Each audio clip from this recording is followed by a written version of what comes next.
Welcome back to part two of 18 Relentless Lead Follow-Up Rules. Hey, Facebook family, I am about to push the button because I'm about to go live on Instagram. Come on in, come on in. I'm looking forward to having you join me this evening. All right, it's checking the connection. Hey, thank you for coming on back to our quick session. For those of you who are realtors, this is really geared towards my realtor colleagues and friends. All of you who are entrepreneurs, business people, I think you're also going to get some great tips on how to follow up with your leads tonight. So hopefully on Instagram, I could see I've already had somebody to join me. So thank you so much for coming on live on Instagram. So I'm going to look forward. Had a little bit of coaching around this, and I'm hoping that tonight will be a success on Instagram as well. So thank you guys again for joining in. We're going to be talking about 18 Relentless Lead Follow-Up Rules. This is Gersha Porter. I am a certified coach with Tim and Julie Harris. I got certified last year. Excited to launch my presentations, and I've been able to do them. This is the second one here on Facebook Live.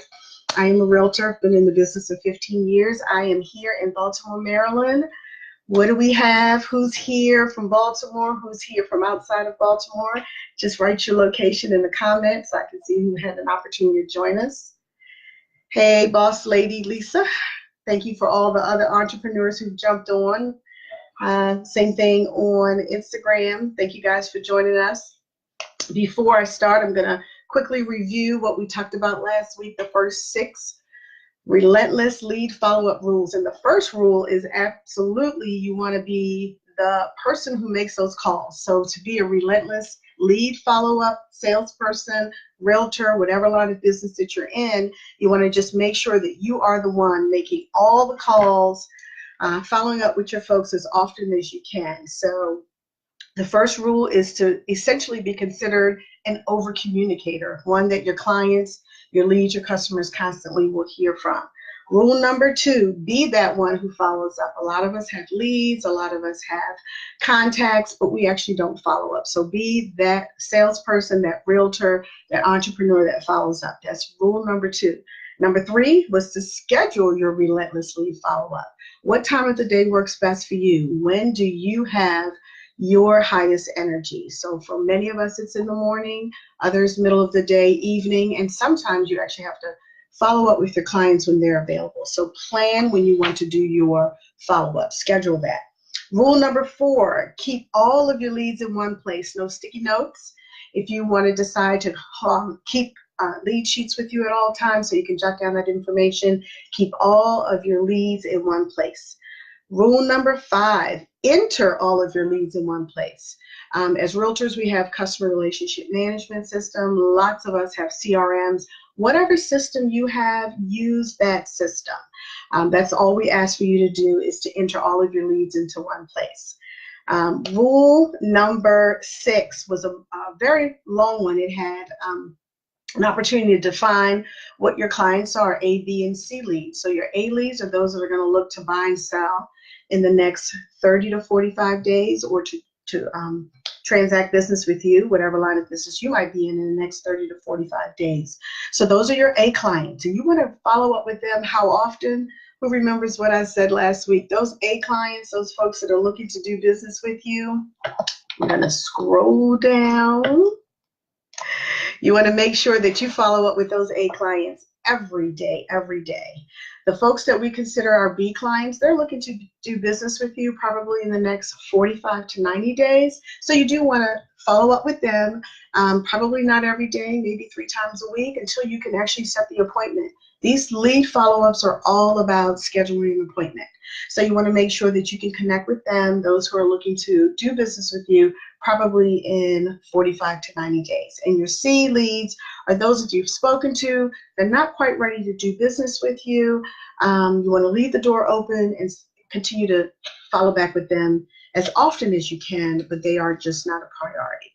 So what we're going to do now is continue with our 18 rules, and tonight we're going to talk about rules 7 through 12. So rule 7, and let me see who's out there. How many realtors do I have?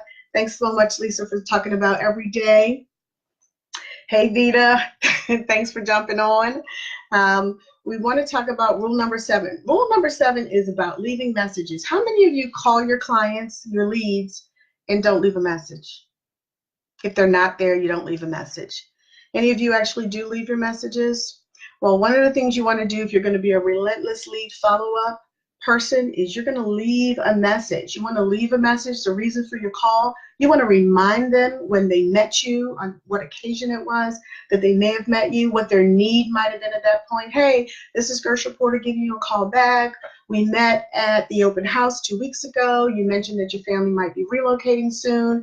Let them know why you're calling and give them a call to action. Say, give me a call back. I want to make your home search a priority, or I want to make your home sale a priority. Let them know why you're calling them. People do really listen to messages. It's okay to text them afterwards, but you want to call, you want to leave a message so they remember exactly what you may have met them for. You want them to know exactly when they met you, and you want to give them a call to action, a reason to return your call. So definitely give them a call and leave that message. So don't convince yourself that they're not going to remember you. Please do be in detail when you leave that message. Rule number 8, stop believing that people are going to call you, quote unquote, when they're ready. They're not going to call you when they're ready. You need to make sure that you're following up with them. There are a lot of commercials on TV. There are a lot of TV shows. Folks will have conversations with their friends, with their relatives about the exciting new house that they just bought, and all of a sudden, they're ready to buy a house. But we had not been following up with them. So you want to make sure that you don't wait until they're ready for them to reach out to you. You want to make sure that you're calling them. It is our job to be relentlessly, urgently, and professionally following up with our leads. So no matter what business you're in, you may not be the only realtor that's calling them. There might be a major life event that occurs that changes their plans. So when a buyer or a seller may tell you, hey, I'm going to probably be looking to sell in the spring, you want to make sure you're following up with them very, very relentlessly. So just about every other day or so until they actually give you some concrete information about their plans. So I've gone through some conversations with some of my clients, and they talk about the fact that they had leads, and then all of a sudden they may see their lead post something on Facebook that, oh, look at my new house, or you're driving through the neighborhood and you see a sign on a property that you have had a conversation with that seller, and the question is always, what happened?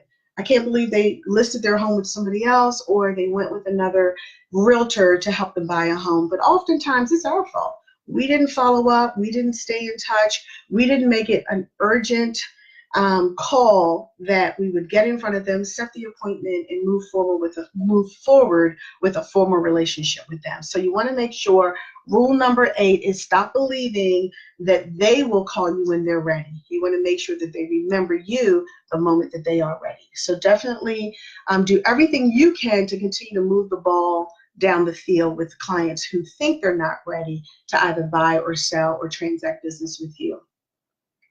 Rule number 9, you want to stop relying on your drip system. Are there any of you on our call today that have, and I'm looking over here, hey, India, that have systems that allow you to stay in contact with your client? It's kind of an automatic system. Any of you using those today?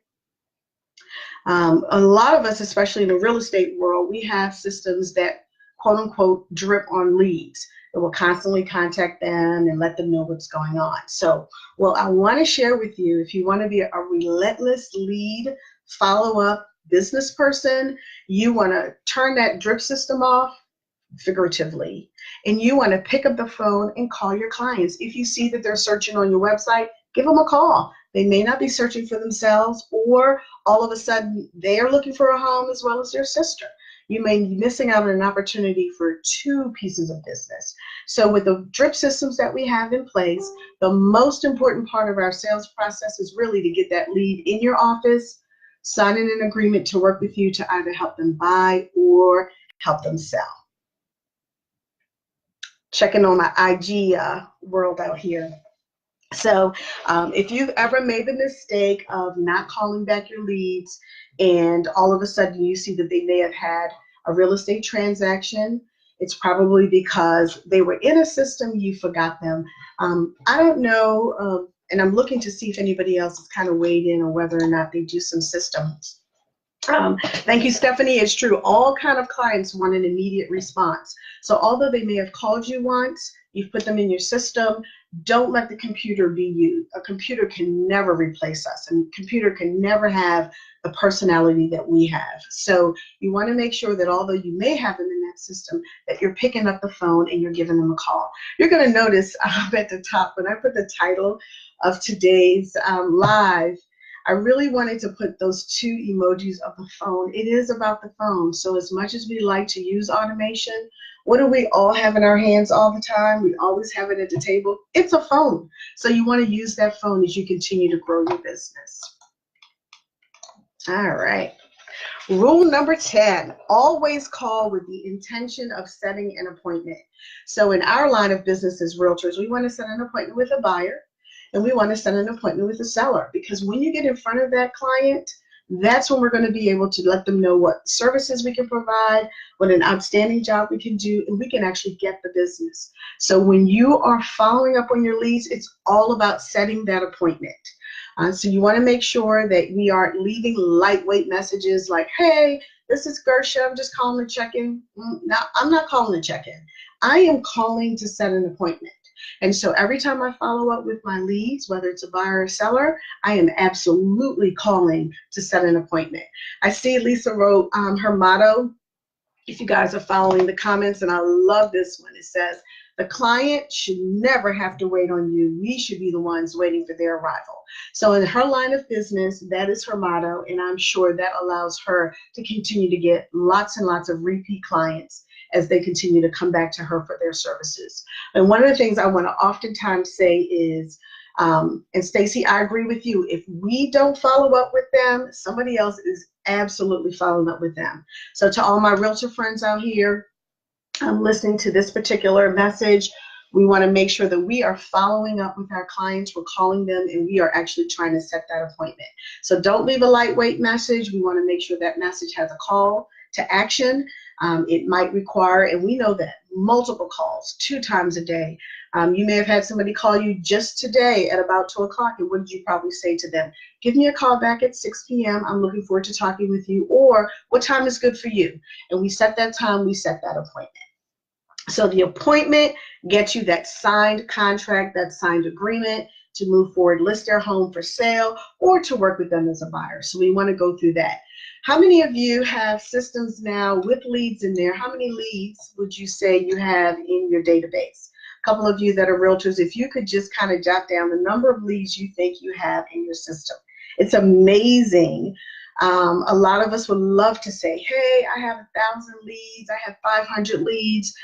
There are actually some folks that buy leads, and they will be able to say, well, I get 30 leads a month, I get 100 leads a month. How many leads do you have? Realtors, my realtor friends, whether it's a monthly basis, a weekly basis, that you could say, hey, if I was to go into my CRM today, I actually have 200 buyer leads and I actually have 300 buyer leads. My point with the leads is, if you went through your leads, if those leads don't become appointments, they're really not worth being a lead. So you want to go through those leads, kind of purge through them. And this is a little bit of homework.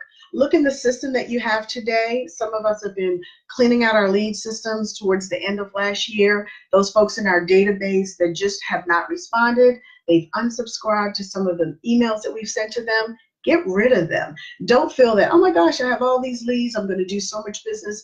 It's not necessarily true. So you want to, this is some homework, you want to go through your system where you keep your leads, look at those folks and decide whether or not you really believe that there are going to be some leads that will lead to an appointment.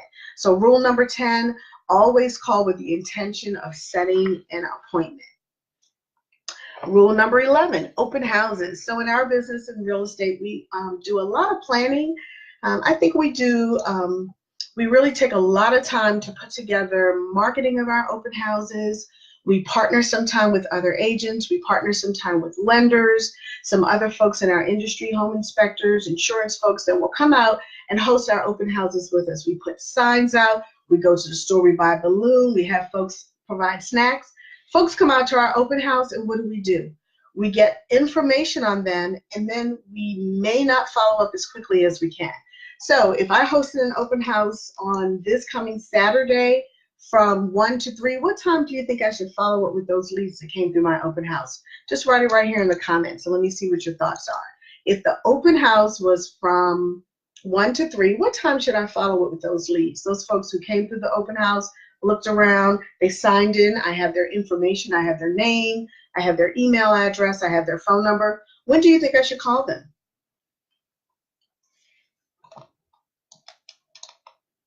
I'm looking for some comments.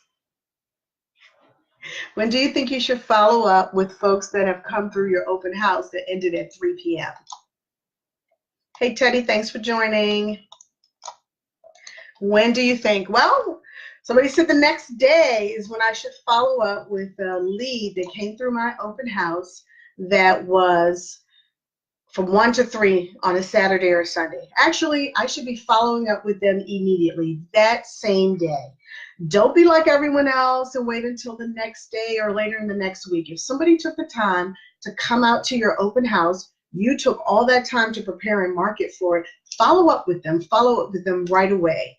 About 30% of open house attendees have what? What do you think? They have a property to sell. They're either a neighbor coming down the street to check out the house, they want to move into that community, but they have a house to sell.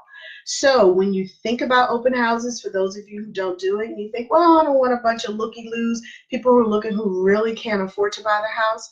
Oftentimes, the folks that are coming in that house, they also have a house to sell. They're probably checking you out. They want to know how you host an open house, because when the time comes for them to sell, they may want their home open as well. So rule number 11 is that open house leads should be called the same day or the evening of that actual open house. Don't think about those open houses as just an opportunity for buyers. There are a lot of sellers that are disguised as buyers. So make sure that you follow up right away and ask them, do you have a house to sell? I'd love to work with you with that. Yep, I can work with folks who have homes to sell and help them buy at the same time. Rule number 12, sign calls in any kind of interactive device. Or any of you have SMS text messages that are, or text reminders or binders, writers on your signs that allow folks to text to you so that you can reply to them, or you can get some information about the property. So if you have sign calls, and it's interesting, folks will call, and it may happen to you as well. They'll call me on the sign, I'll say, hi, this is Gersha. And then they pause because they don't believe that somebody actually answered the phone. So back to one of our earlier rules, please do answer your phone every time, because if a buyer is going to take a moment to dial your number, you want to make sure that you return that call or that you pick up the phone. So if you have a system in place where an interested buyer or a seller would actually have an opportunity to call you or text you, please do immediately. That is a lead you want to follow up with right away. They're probably in front of your property. They saw an ad that you had on social media. Follow up with them right away. So if you do have a writer on your lawn sign, or you have text numbers on your flyers that allow folks to reach out to you right away, you want to reach out to them right away as well. So think about referrals. Thank you so much for that reminder in the comments. Oftentimes, I recently hosted an open house, and the first 2 women that came in told me they had been watching that house. They saw all the renovations on the house. They weren't even looking for themselves. They mentioned to me they had a niece that was in New York looking to relocate. Now, that wouldn't be an immediate buyer or seller in terms of those 2 ladies that were there, but that would be a referral. So make sure that when you do host those open houses and folks come in, that you get their information, follow up. I definitely followed up, tried to get a little bit more information about the niece that had an opportunity or she was thinking about relocating, and we want to make sure that we follow up with them as quickly as we can. The same day is ideal. the next day. And what you may have noticed, I didn't say email them the same day. I didn't say text them the same day. I said give them a call. So make sure that we keep in mind these two emojis I have on top of the phone. The phone is key to any of your relentless lead follow-up. So that's rule number 12.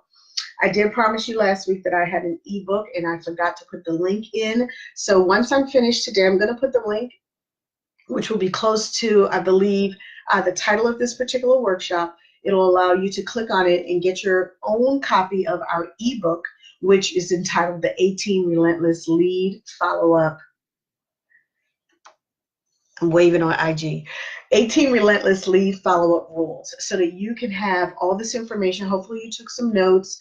Randy, thank you so much for sharing this with your wife, who's one of our Atlanta realtors. Look forward to being able to be of an impact and help to a lot of the realtors that are out here right now, making sure that we can get on top of these leads. If you haven't seen a shift, we're about to get into a shift in our market. So we want to dust off those skills that we have, use them as often as we can, pick up the phone, get out there and talk with these leads that we have that are coming in. If you're paying for leads, I really do hope that you're utilizing these rules to make sure that you're going to maximize the amount of money that you've invested in the leads that are coming into you. Any questions? I'm going to look real quick on the comments. Thank you guys for staying with me today for about these 20 minutes. This Facebook Live will be up. I'll look forward to putting the link so that you can secure your own copy of our ebook, 18 Relentless Lead Follow-Up Rules. Thank you again for joining me. I appreciate you guys out there. Impact India out there on Facebook Live. And if you'd like to reach out to me in any way, feel free to do so. My email is Gersha@gershaporter.com. Thank you again. Have a great evening.